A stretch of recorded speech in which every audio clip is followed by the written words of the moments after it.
A lot of people like to gamble these days, you know, they like to have a bet. There's loads of licensed betting offices, aren't there?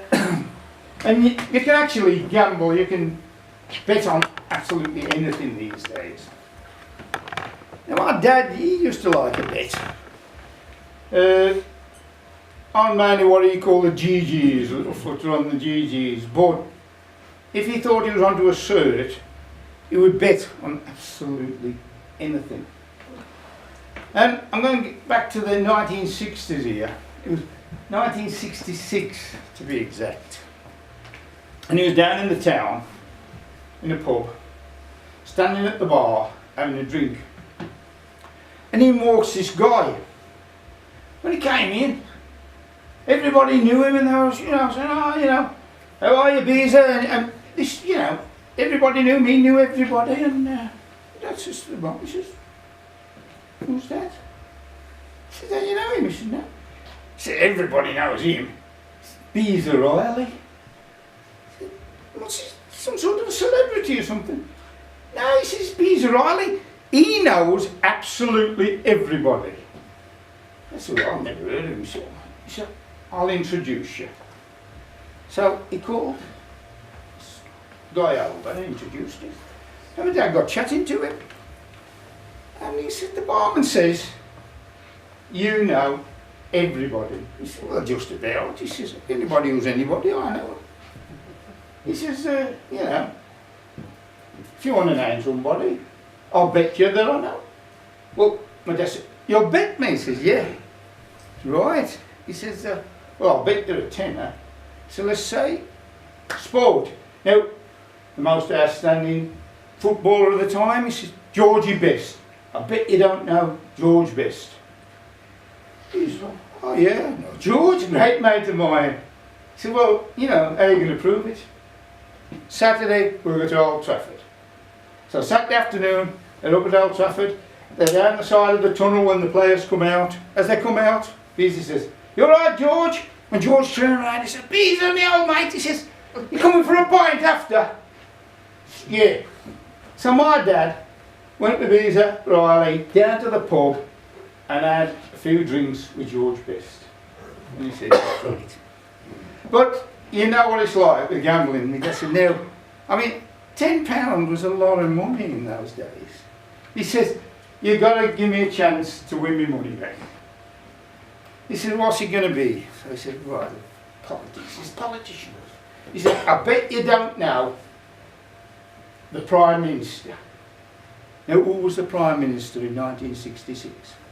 Harold Wilson. Harold Wilson, there you go. Harold Wilson. Harold, he says, of course I know Harold. So they went down. Wednesday afternoon it was. Prime Minister's question time up in the public gallery.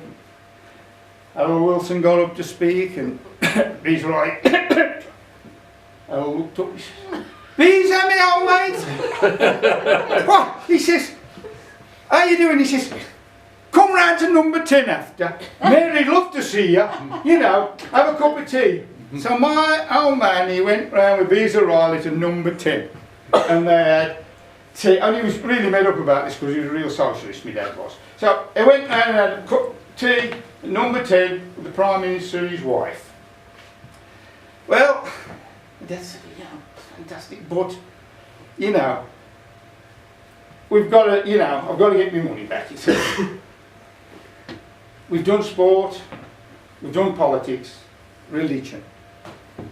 He says, I'll bet you don't know the Pope. And so I said, well, you've got to make it worth my while. It'll have to be £100. So, huge matter. So we did. £100, you don't know the Pope. So off they went, they flew to Rome. They went to the Vatican. They went round the back to this little door. And Beezer knocked on the door. They heard the footsteps coming down. And a little door slid open, the face come up. Oh, Beezer, my old mate. You know, what you want? He said, well, he says, can you just have a word with Pope Paul and see whether, you know, he can have an audience with me and my mate here.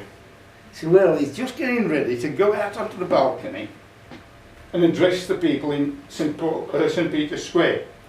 He says, I'll check. So off he went, and he came back and opened the door. He says, well, so the Pope can give you 5 minutes before he goes out onto the balcony, but as for your mate, he don't know him, so no chance. Now my dad, he suspected a stitch up here, you know. I mean, £100 was a lot of money. He said, oh, you know, unless I see you with the Pope, I ain't, you know, happy about this. He said, well, I'll tell you what, he says, you go round to St. Peter's Square, and when the Pope comes out onto the balcony, I'll come out with him. He said, all right. So round he went, St. Peter's Square. The Pope coming out to address the people, you know, and he give him the sign, you know, tent down off the grass, you know. and you know, but he's on his own with that all time here. But then, Beezer Riley stepped out onto the balcony. Because as protocol dictates, he stood back and the Pope didn't acknowledge him at all, and he carried on with his address to the people. And then, this Italian next to me dad nudged him, he says, hey mate, he says, who's that fella up there with Beezer Riley?